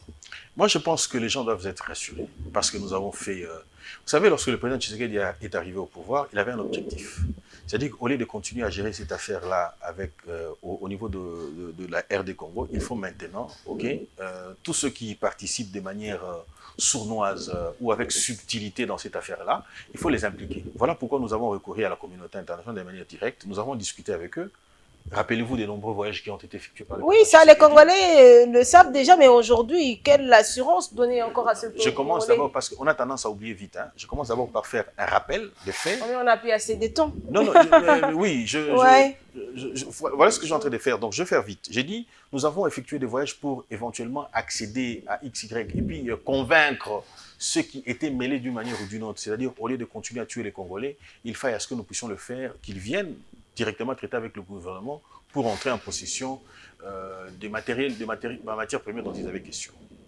Où en sommes-nous rendus aujourd'hui? L'objectif poursuivi, c'est d'isoler celui qui constitue un problème, le Rwanda. Oui, ça on a vu, le Rwanda s'est même exprimé pour dire que...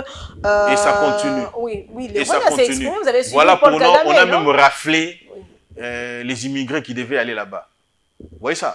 Pour que lui n'ait plus une chose sur laquelle s'accrocher pour continuer à faire mais vous l'avez aussi suivi, non, Paul Kagame? Vous l'avez suivi où? Quand il s'est exprimé. Ah oui, sur Joseph Kabila et autres. Ouais. Mais écoutez, sur madame, l'Est aussi. ce n'est qu'une suite logique, comme on dit, bango na bango, bazobe bana. Je vous explique, madame. Vous savez qu'est-ce qui s'est passé? Joseph Kabila a fait une sortie sur le journal Le Monde, où il dit ceci. Il dit que moi, je n'ai rien à voir avec.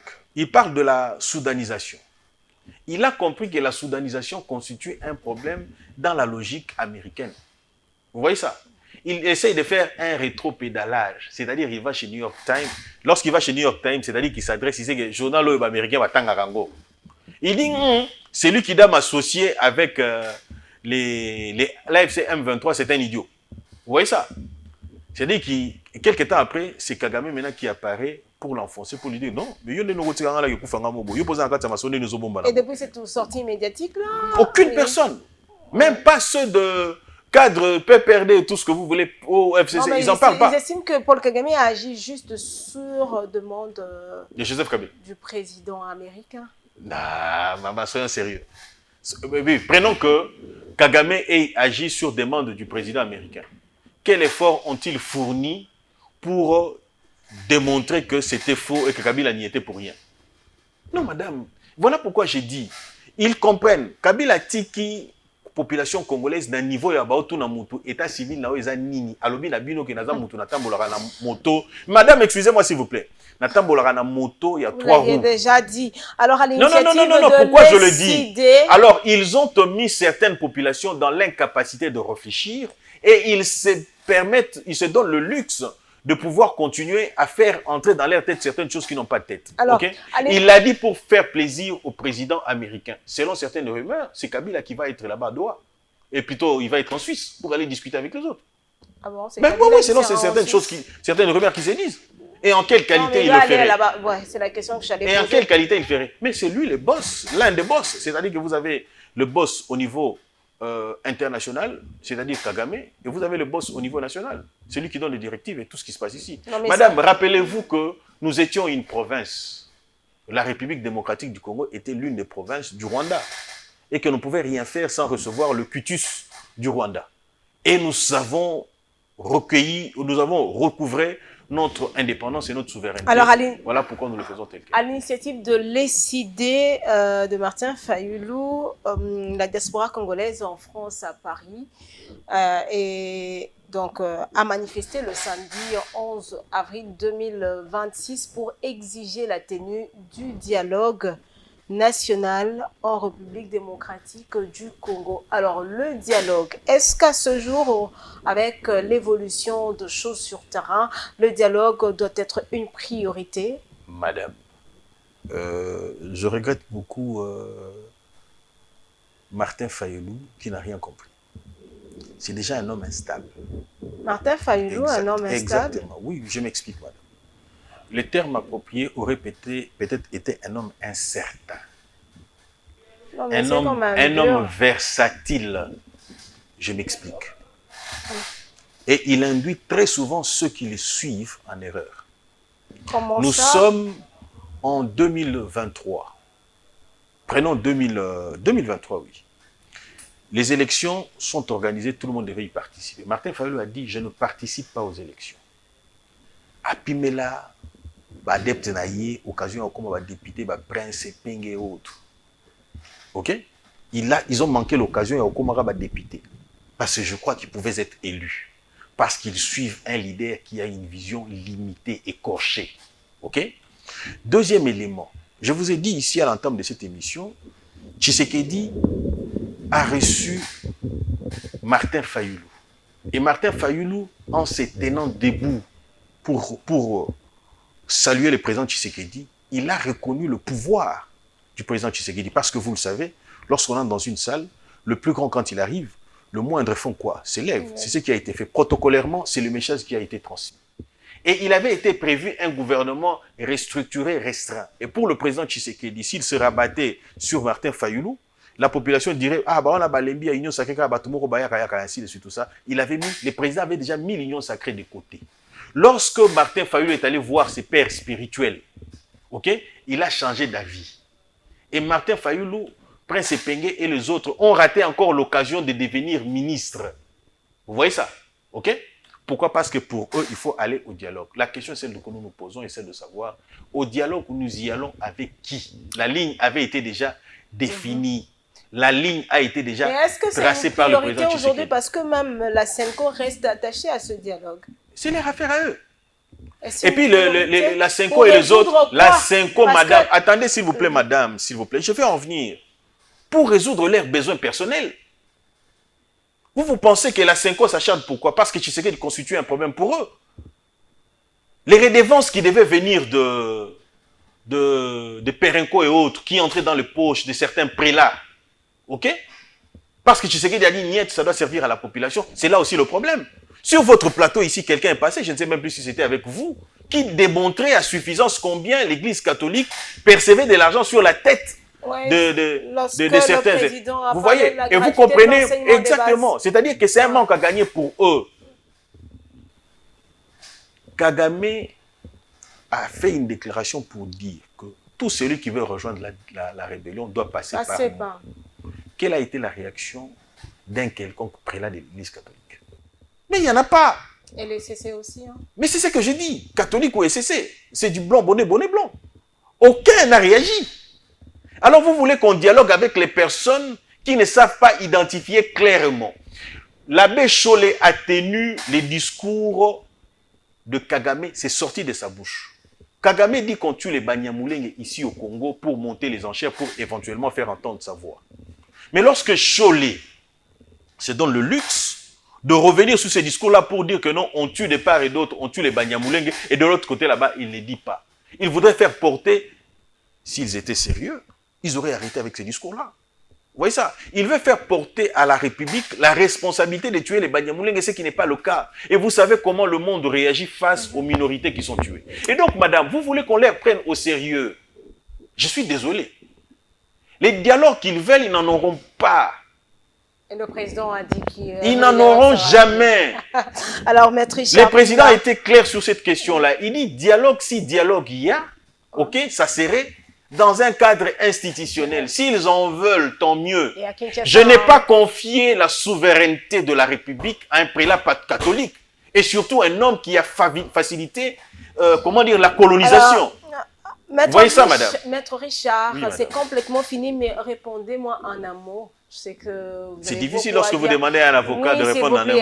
En un mot, Maître Richard, aujourd'hui, on accuse Félix Tshisekedi d'avoir trahi certains de ses partenaires, notamment Modeste Basti et puis Vital Kamerhe.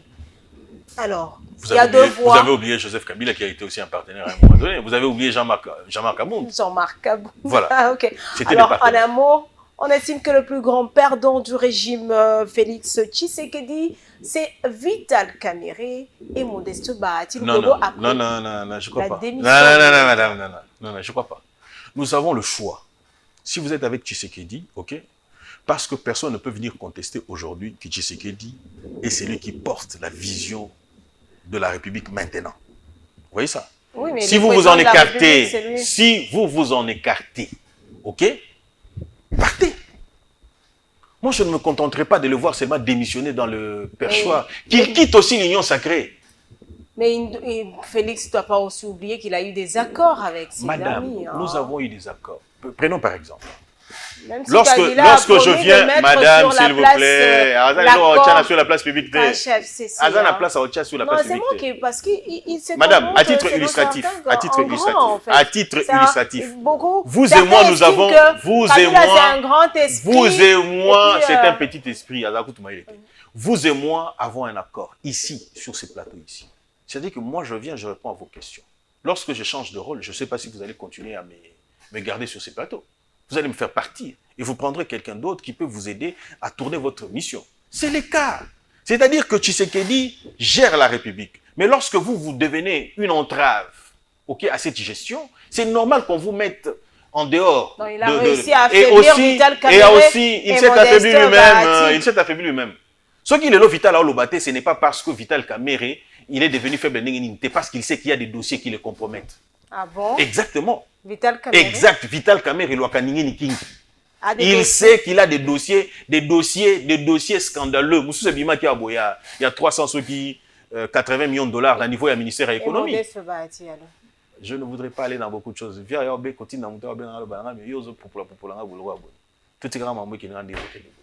Ces gens, entre nous soit dit, ils ont des comptes. S'ils sont calmes, qu'ils quittent, qu'ils prennent le courage de quitter l'Union sacrée.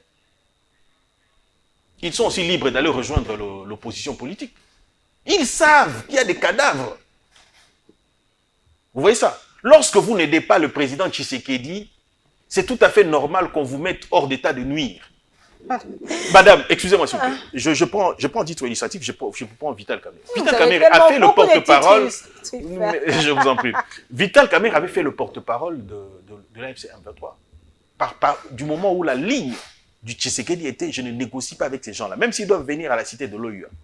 Même s'ils venaient frapper. Mais le pays négocie. Ne vous en faites pas, madame. Kamerhe, c'est pas quand même un petit politicien. Hein. Madame. C'est un politicien c'est tout ça le mal. C'est tout ça le mal. Mais il avait vu loin parce que la RDC est en train de négocier avec les rebelles. Madame, c'est simple. Si nous sommes entrés, négocier avec les rebelles, oui ou non? Madame, on ne répond pas tel quel en politique. Laissez-moi expliquer pour que l'opinion comprenne pourquoi il y a une différence entre négocier tel que Vital Kamerhe le voulait et négocier aujourd'hui tel que nous le faisons à Doha. Vous voyez ça? Je vais chuter par là. Et madame, lorsque Vital Kamerhe appelait aux négociations là, nous étions déjà en train de négocier avec tout ce monde-là. Nous étions déjà à Luanda et nous étions déjà aussi à Nairobi.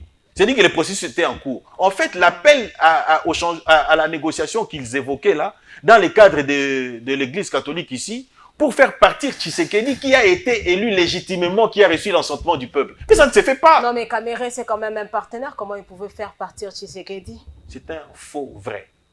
Kamerhe est un faux vrai. Exactement. Alors, merci, maître. Et je mettrai Richard. à défi qui de l'UNC qui voudrait avoir un débat contradictoire là-dessus, et je démontrerai les éléments, les différents éléments par lesquels il est passé pour qu'il en arrive à ça. Et j'apporterai même le preuve de tout ce que je dis. Même sur les implications, tout ce que vous voulez.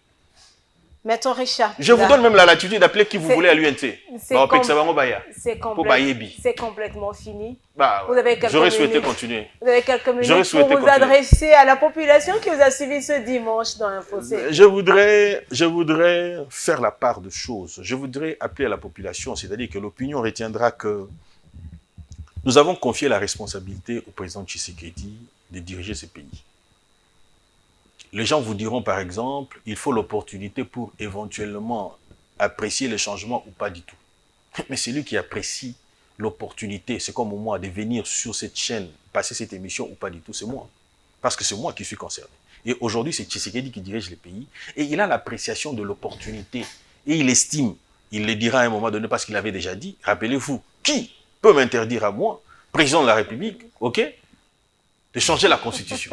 Et donc, il a des éléments qui les poussent éventuellement à ça. Et rappelez-vous, nous n'avons pas changé parce que nous sommes restés constants. Déjà, à l'opposition, nous avons dit non à cette Constitution et nous avons l'occasion de faire quelque chose. Cette Constitution avait pour objectif de satisfaire les belligérants, les gens qui avaient pris les armes. Aujourd'hui, la donne politique a complètement changé. Merci. Est-ce que la Constitution le prévoit? J'aurais souhaité que nous ayons beaucoup plus de temps pour nous étendre que sur la Constitution. Ça aurait été très intéressant. Je serais très ravi de prendre rendez-vous déjà. Merci, Maître Richard Pinda, d'avoir répondu à nos questions. Merci à vous, madame. Le plaisir de vous retrouver prochainement. Merci à vous. Merci d'avoir dans Info 7. Alors, madame, messieurs, Info 7 est une émission de Congo Web Télévision. Info 7, votre émission. Merci de nous avoir suivis et prenez rendez-vous le dimanche prochain à la même heure avec votre magazine d'actualité. Et n'hésitez pas de nous écrire, de nous contacter par des voies habituelles. Au revoir.